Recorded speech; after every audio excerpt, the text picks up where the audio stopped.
لہذا کسی بھی شخص کے بارے میں جزم کے ساتھ، یقین کے ساتھ یہ کہنا، یہ بات ٹھیک نہیں۔ ہاں یہ کہہ سکتے ہو کہ مجھے امید ہے کہ اللہ تبارک و تعالیٰ نے ان کا اکرام کیا ہوگا، مجھے اللہ تبارک و تعالیٰ کی رحمت سے امید ہے کہ ان کے ساتھ اچھا معاملہ کیا ہوگا، لیکن کسی کے بارے میں یقین کے ساتھ کہنا یہ، کیونکہ جنت اور جہنم کا فیصلہ یہ سوائے اللہ جل جلالہ کے کوئی اور نہیں کرتا۔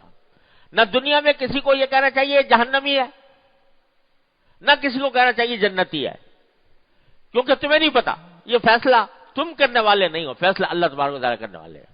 یہاں تک کہ کسی کافر کے بارے میں بھی یہ کہنا کہ یہ جہنمی ہے، یہ کسی مسلمان کے لیے زیبا نہیں۔ کیا پتا اللہ تعالیٰ بعد میں اس کو ایمان کی توفیق عطا فرما دے اور تم سے آگے نکل جائے۔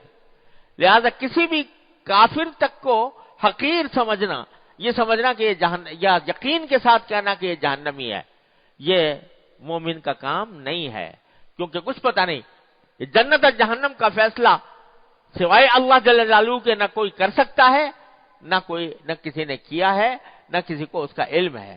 لہذا یہ فیصلہ اللہ تعالیٰ پر ہی چھوڑنا چاہیے۔ البتہ امید کا اظہار بے شک کر سکتے ہو۔ تو یہ فرمایا انی لارجو لہ الخیر، میں امید رکھتا ہوں ان کے بارے میں کہ اللہ تعالیٰ نے خیر کا معاملہ فرمایا ہوگا۔ جب عثمان ابن مظعون رضی اللہ عنہ کے بارے میں یہ بات ہے تو پھر ہمہ شمع کے شمار قطار میں ہے، لہذا یہ سبق دے دیا کہ کسی کے بارے میں بھی یقین اور جزم کے ساتھ یہ بات نہیں کہنی چاہیے۔